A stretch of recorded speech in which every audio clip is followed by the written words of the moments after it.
All right, get ready for a deep dive. We've got quite a layered story today involving some some pretty serious allegations and shifting allegiances within, the Gaudiya Vaishnava community. Yeah, a lot to unpack here, for sure. We're specifically looking at why some members of the Science of Identity Foundation, that's ESF, founded by Chris Butler, Siddhaswarupananda, Paramahamsa, right? Yeah, right. They've moved away from SIF and towards other Gaudiya Vaishnava groups, especially BV Narayana, Maharaj's Gaudiya math. Yeah. That includes organizations like, IPBYS and Sri Gaudiya Vedanta Samiti. Right, and this is where it gets really interesting. We have devotees like Krishna Karunya Das. He was met Mahavadas back in SIF. Yeah. And in Mirak Mazur, he went by Madhavananda Das or Prabhu. And before that, Madhai Das in SIF. They both made this move. Okay, so much to dig into, but let's start with SIF, right? Chris Butler. Some pretty heavy accusations have been leveled against them. I mean, we're talking drug trafficking, financial irregularities tied to QNet, that whole multi-level marketing thing. Yeah, it's a lot. And then there's this quote, allegedly from Butler himself, about how he views the money coming from his devotees. Oh, yeah, I saw that. He supposedly said, and this is a direct quote, "Are these assholes still running that store in Lahaina? Why don't they give it to DTE assholes and call themselves my disciples, making all kinds of money while their kids are going driving and surfing? Assholes, they should give it to me." Yeah. If that's real, it raises questions about how finances were handled within the group, maybe even exploitation of the devotees. Sure. Now, on the drug trafficking, we have Patrick Bowler, right, known as Paramahamsa Das in SIF. He's a high-ranking member, convicted for drug dealing. And get this, he was even a sponsor of the SIF Brahmachari school in Baguio in the Philippines. Oh, right, the Brahmachari school. Essentially, it's like a boarding school, modeled after the traditional Indian gurukulas. Students, they dedicate themselves to spiritual studies, practices, all of that. Okay, but here's the thing. Butler himself, he didn't have a ton of direct contact with those kids. He mainly relied on recorded lectures, images, things like that. Interesting. Yeah, pretty different from a traditional gurukula, right? Where the guru's really hands-on in the kids' lives. And we have testimonies from former students like Rama Ranson. He was sent there when he was just 14. And he talks about this urgent need to leave. Wow, 14. Yeah. And Ranson isn't the only one. There are others, and their stories give us a real glimpse into what it was like to grow up in that SEF system. And we can't forget about Alan Tibby, known as Acharya Das. Right. He was involved too, though he denies it. And get this, he was also accused of running things like a cult over in New Zealand. So, another layer to this whole story. Well, it just keeps getting deeper. But going back to Bowler for a sec. He was convicted, right? But the judge actually praised him. Praised him? Yeah, for being helpful, for his spiritual teachings, even while he was in prison. Apparently, he led meditation, yoga classes, things like that. That's pretty wild. A convicted drug trafficker, but also, this spiritual guide. It makes you think about, how complicated people can be, right? Absolutely. Okay, so we've got Sith, Butler, all these controversies. Now, what about this movement of people from Sith to Narayana Maharaj's Gaudiya math? What could be behind that? Well, there's a lot of speculation. Maybe some were unhappy with how things were done in SIF. Some maybe wanted to dive deeper into the philosophy, or maybe they were looking for a Gaudiya Vaishnavism that was more traditional. And Krishna Krinya Das, formerly Mahavadas, his story kind of illustrates this. Right, he wrote letters, right? Yeah, he wrote letters talking about wanting deeper philosophical discussions, wanting to associate with, and I'm quoting here, exalted Vaishnava sadhus. He felt that was missing in SIF, and he found it in Narayana Maharaj's group. Interesting. So he was looking for something specific, and he felt Narayana Maharaj's group had it. Yeah, and he even specifically contrasts the way things were done, the standards, between SIF and Narayana Maharaj's group. And he keeps coming back to this idea of associating with these exalted Vaishnava sadhus, which he felt SIF wasn't really prioritizing. Okay, so we're starting to see some of these key differences between how these groups approach the Gaudiya Vaishnava tradition. What jumps out at you from these letters? Well, to me, what's really fascinating is how Krishna Karinya Das's story, it's like a microcosm of this tension that you see in a lot of spiritual traditions. That balance between devotion to your guru, but also wanting to really understand the philosophy, wanting to connect with a wider community of people who are, further along on the path. It's a delicate balance. It is. It's this dance between individual faith and really searching for wisdom. you know? It's Exactly. like he was really searching for that traditional side of Gaudiya Vaishnavism, you know, Yeah. where being around those spiritually advanced individuals, those mentors, is key. Exactly, yeah. And in the Gaudiya Vaishnava tradition, they call that Sangha, the Yeah. community of devotees, right? Right. And it's this idea that being around those who are further along on the path can really help you on your own journey. So Krishna Karunya Das, he was looking for that stronger connection with the Sangha, the right Sangha, and he found that with Narayana Maharaj's Gaudiya math. Right. And Narayana Maharaja himself, he was a bit of a controversial figure, very charismatic, traveled and preached a lot, really emphasized bhakti, that devotional love for Krishna. But I understand he got some pushback too, right? Yeah. From more traditional folks who questioned his lineage, his interpretations of certain scriptures. Yeah, there were definitely debates about his authority, the legitimacy of his teachings. And it just shows you that even within one spiritual tradition, you can have such a range of interpretations, different approaches, and it really comes down to what resonates with the individual, right? Absolutely. So Krishna Karunya Das might have found a more traditional expression of Gaudiya Vaishnavism with Narayana Maharaj's group, but it doesn't mean it was without its own complexities, its own controversies. Exactly. And it's important to remember we're looking back at this now. Both Chris Butler and Narayana Maharaja have passed away. And their organizations, they continue to evolve, to change. Right. It's a snapshot in time. You know, these individuals, their teachings, they've definitely shaped the Gaudiya Vaishnava world, Right. but the story's still going.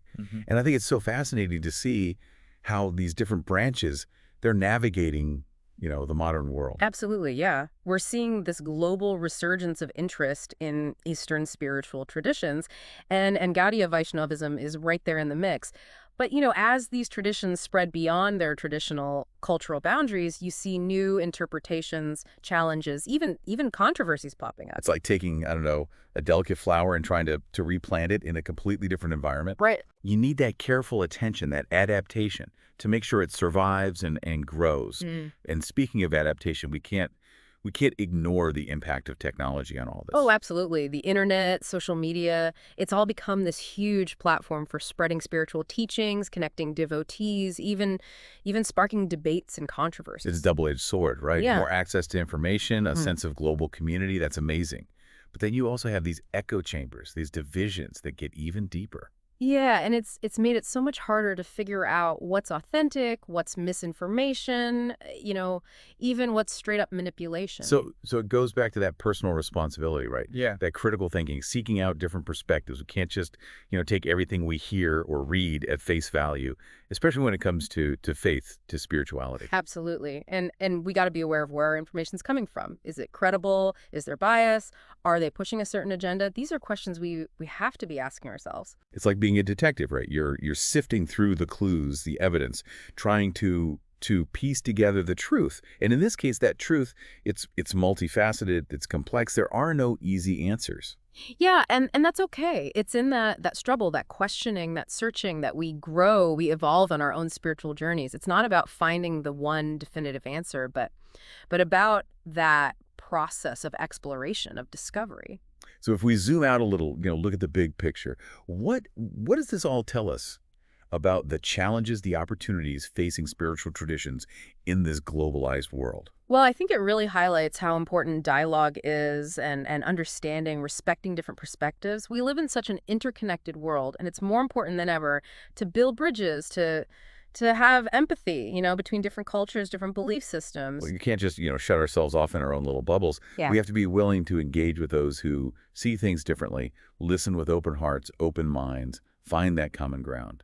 Yeah, and within the spiritual traditions themselves, there has to be this balance, right, between preserving the core teachings, but also adapting to what people need today, to modern society. It's not about watering down the tradition, but making it relevant, accessible to more people. And maybe, just maybe, in that process of adapting, we can learn from each other, share what we've learned, and come to a deeper understanding of what it means to be human, to search for meaning, for connection, in a world that's constantly changing. It's a journey of learning and growth, and it's one we can take together. So well said. And now we want to turn it over to you, the listener. What really resonated with you from our conversation today? What questions did this deep dive bring up for you? Maybe you're curious about the different branches of Gaudiya Vaishnavism, or maybe you're thinking about the role of Sangha in your own spiritual journey. Whatever it is, we encourage you to keep exploring those questions. It's amazing how this whole deep dive into the Gaudiya Vaishnava community, it's brought up these universal themes, Mm. right? That searching, that need to belong, how traditions evolve, all of that. Yeah, and it reminds us that those journeys, they're not a straight line, you know? Right. There are twists and turns, doubts, moments of clarity, and often you got to reevaluate what really matters, on that path to spiritual fulfillment. And here we see how those personal journeys, they get tied up to these bigger questions, questions of authority, Yeah. authenticity, that tension between traditional ways of doing things and the influence of the modern world. Yeah, and Krishna Karunadasa's story, moving from Sif to Narayana Maharaj's Gaudiya math, I mean, it's a perfect illustration of that. He wanted those deeper philosophical discussions, that stronger sense of Sangha, that more traditional approach. So he went looking for a different path, but within the same tradition. Yeah, it's a powerful example of how our individual choices, our interpretations, they shape these religious and spiritual movements. And it shows you just how much diversity there is, even within traditions that seem, from the outside to be pretty uniform. It's like a reminder that spiritual seeking, it's not about blindly following one leader, one set of rules. It's about developing that discernment, that critical thinking, and ultimately finding what really speaks to you, to your heart, to your mind. And technology, I mean, it's played a huge role, hasn't it? Yeah. Amplifying these individual voices, but also creating these new challenges when it comes to navigating all this complexity in the spiritual search. Oh, for sure. The internet, it's like this massive marketplace of spiritual ideas, teachings, communities, and it's great, right? So much opportunity to explore, to connect, but we have to be even more careful, Really think about what we're taking in. It's like walking into this bustling bazaar, right? Yeah. Full of these exotic spices, these colorful fabrics. It's exciting, it's enticing, but you got to know what you're looking for. You got to watch out for scams, for fakes. I like that. That's a great analogy. And in the spiritual bazaar, we gotta develop our spiritual taste buds, Yeah. so we can tell what's nourishing, what's gonna help us grow, and what might actually be harmful or misleading. That's a good way to put it. Yeah. So as we wrap up this deep dive, what are some key things you want our listeners to walk away with? Well, I think the most important thing is to remember that this journey of spiritual seeking, it's deeply personal. There's no one right way to do it. What works for one person might not work for another. And as you're on that journey, be curious, be critical, be open to different perspectives, right? Yeah, don't be afraid to ask questions, to challenge what you think you know, and to seek guidance from people you trust, people you respect. And maybe most importantly, trust your gut, trust your intuition. Your heart and your mind, they'll lead you to what's real, what's authentic for you. Absolutely. And remember, this deep dive, it's just a starting point. Keep researching, keep reflecting, keep engaging with all the richness that Gaudiya Vaishnavism has to offer. We hope this has given you a better understanding of how this tradition works, the challenges it faces in the modern world, the opportunities. But most importantly, we hope it's shown you how important it is to find your own path, to do it with awareness, with intention.